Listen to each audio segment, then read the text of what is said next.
कैसे आप लोग? आई होप आप सब बहुत अच्छे हैं। मेरा नाम है शाहरुख और आप देख रहे हैं इंग्लिश विद शाहरुख। आज हम बात करेंगे हमारे 6 टॉपिक प्रोनाउन के बारे में। तो चलिए स्टार्ट करते हैं। प्रोनाउन ये वर्ड अपने आप में ही बहुत कुछ बयान कर रहा है, जिसमें क्या है, प्रो प्लस नाउन। नाउन का मतलब हम ऑलरेडी जानते हैं, किसी भी जगह, इंसान, फीलिंग या फिर थिंग का नाम ही नाउन है। प्रो एक प्रीफिक्स है, जिसका मतलब होता है in favour of.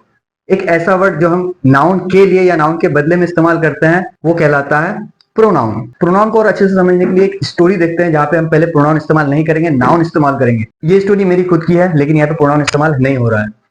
Once Shahrukh went to Mumbai. एक बार शाहरुख मुंबई गया। In Mumbai Shahrukh met with Shahrukh childhood friend Amit. Mumbai में शाहरुख अपने बचपन के दोस्त अमित से मिला। Shahrukh and Amit went to a restaurant to eat. Shahrukh और अमित एक रेस्टोरेंट में खाने के लिए गए। After that Shahrukh and Amit went to Amit apartment to stay. इसके बाद शाहरुख और अमित अमित के अपार्टमेंट में रहने के लिए गए। The next day Amit asked Shahrukh to stay for another day. अगले दिन अमित ने शाहरुख को एक और दिन रुकने के लिए कहा। ये स्टोरी थी नाउन के साथ, एक भी प्रोनाउन इस्तेमाल नहीं हुआ इसमें। अब इसी स्टोरी को प्रोनाउन के साथ देखते हैं। Once I went to Mumbai. एक बार मैं मुंबई गया। In Mumbai I met with my childhood friend Amit. यहाँ पे माई एक एडजेक्टिव है, जो हम लोग अगले चैप्टर में बात करेंगे, जिसके बारे में फिलहाल हम लोग प्रोनाउन में ही रहते हैं। I met with my childhood friend Amit. मैं अपने बचपन के दोस्त अमित से मिला। We went to a restaurant to eat. यहाँ पे वी क्या है? First person plural. क्यों? क्योंकि यहाँ पे शाहरुख एंड अमित के बारे में बात हो रही है, और मैं वो नरेटर हूँ जो स्टोरी को नरेट कर रहा हूँ। यहाँ पे वी फर्स्ट पर्सन प्लूरल के रूप में यूज किया गया है। So we went to a restaurant to eat. हम एक रेस्टोरेंट में खाने के लिए गए। After that we went to his apartment to stay. यहाँ पे फिर से हिज एक एडजेक्टिव है। इसके बाद हम उसके अपार्टमेंट में रहने के लिए गए। The next day he asked me to stay for another day. अगले दिन उसने मुझे एक और दिन रहने के लिए कहा। यहाँ पे मी ऑब्जेक्ट है, फर्स्ट पर्सन सिंगुलर नंबर। हम लोग सब्जेक्ट एंड ऑब्जेक्ट के बारे में बात करेंगे जब हम इसको डिटेल में जानेंगे। तो ये था प्रोनाउन का इंपॉर्टेंस। अब इसके टाइप्स को देखते हैं। सबसे पहले समझते हैं इसका definition. What are pronouns? Pronouns are words used in place of nouns to avoid repetition. जैसे कि आपने उसमें देखा कि मेरा नाम बार बार आ रहा था, मैं खुद की स्टोरी में खुद का नाम बार बार ले रहा हूं, तो रिपीट हो रहा है। रिपीटेशन से बचने के लिए भी हम प्रोनाउंस इस्तेमाल करते हैं।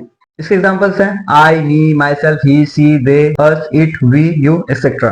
अब इसके टाइप्स में आते हैं हम। Types of pronoun. प्रोनाउन कहीं पे 6 टाइप्स, कहीं पे 7, कहीं पे 8 पढ़ाया जाता है। यहाँ पे हम 7 टाइप्स के बारे में बात करेंगे। सबसे पहला personal pronoun, second interrogative pronouns, third demonstrative pronouns, fourth reflexive pronouns, fifth relative pronouns, sixth indefinite pronouns, seventh positive pronounce.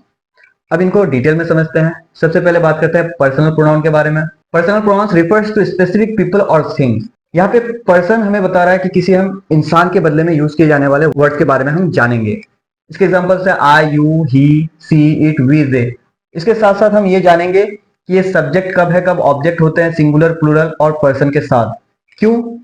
क्योंकि जब तक आप इसके बारे में नहीं जानोगे, आप इसको सेंटेंस में इस्तेमाल करने में आपको दिक्कत होगी। और इंग्लिश में 3 पर्सन बहुत इंपॉर्टेंट है। फर्स्ट हु स्पीक्स, जो बोलता है। Second who is being spoken with, जिसके साथ आप बात कर रहे हो, वो सेकंड पर्सन होता है। थर्ड होता है the person you guys speaking about, जिसके बारे में आप बात कर रहे हो, तो होता है थर्ड पर्सन। साथ ही सब्जेक्ट, जो वो एक्शन कर रहा होता है, या वर्ब जिसके तरफ फोकस रखता है, वो होता है subject and object. For example I like you, you like me, इस तरह की चीजें हम लोग एग्जाम्पल में अगले स्लाइड में देखेंगे। Subject and object. कब प्रोनाउन सब्जेक्ट में यूज किया जाता है, जब कब उसको ऑब्जेक्ट में, वो देखेंगे। सबसे पहले सब्जेक्ट देखते हैं। आई लाइक यू, मुझे आप पसंद हो। वी लाइक देम, हम उन्हें पसंद करते हैं। यू लाइक हिम, आप उसे पसंद करते हैं। यू गाइज लाइक हर, तुम लोग उसे पसंद करते हो। यहाँ पे एक चीज बता दूं कि you second person singular, plural और सब्जेक्ट एंड ऑब्जेक्ट दोनों में इस्तेमाल किया जाता है। इसलिए यहाँ पे गाइज ऐड किए हैं ताकि ये प्लूरल हो। सो यू गाइज लाइक हर, तुम लोग उसे पसंद करते हो। ही लाइक्स यू, वह तुम्हें पसंद करता है। सी लाइक्स मी, वह मुझे पसंद करती है। इट्स 11 o'clock, 11 बजे है। इट एक ऐसा पर्सनल प्रोनाउन है जहां हम टेम्परेचर, वेदर, टाइम या अनस्पेसिफिक चीजों को बताने के लिए यूज करते हैं। जैसे इट इज टू हॉट, बहुत गर्मी है, ऐसे। दे लाइक मी, उन्हें मैं पसंद हूं। अब आते हैं ऑब्जेक्ट। यू लाइक मी, तुम मुझे पसंद करते हो। ही लाइक्स अस, वह हमें पसंद करते हैं। सी लाइक्स यू, वह तुम्हें पसंद करती है। सी लाइक्स यू गाइस, वह तुम लोगों को पसंद करती है। यू लाइक हिम, आप उसे पसंद करते हैं। आई लाइक हर, मुझे वह पसंद है। सी लाइक्स इट, उसे यह पसंद है। यू लाइक देम, आप उन्हें पसंद करते हैं।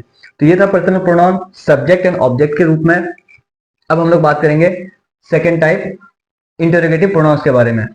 Use to introduce a question. जब हम किसी से कोई सवाल करते हैं, इंटरोगेट करते हैं किसी को, तो हम ऐसे प्रोनाउंस का इस्तेमाल करते हैं। इसके एग्जांपल्स है what do you want for dinner, आप रात के खाने में क्या चाहते हैं। Who was driving the car, गाड़ी कौन चला रहा था। थर्ड एग्जांपल है which colour do you prefer, आप किस रंग को प्राथमिकता देते हैं। अब बात करते हैं हमारे थर्ड टाइप के बारे में, डेमोस्ट्रेटिव प्रोनाउंस। जब हम किसी चीज को डेमोस्ट्रेट करते हैं, दर्शाते हैं, दिखाने के लिए या दिखाते हैं, तब हम डेमोस्ट्रेटिव प्रोनाउंस का इस्तेमाल करते हैं। इसके एग्जांपल्स देखते हैं। दिस इज ए कैट, यह एक बिल्ली है। दैट इज ए डॉग, वह एक कुत्ता है। दीज आर बुक्स, ये किताबें हैं। दोज आर बर्ड्स, वह पक्षियां हैं। अब बात करते हैं रिफ्लेक्सिव या एम्फेसाइजिंग प्रोनाउंस के बारे में।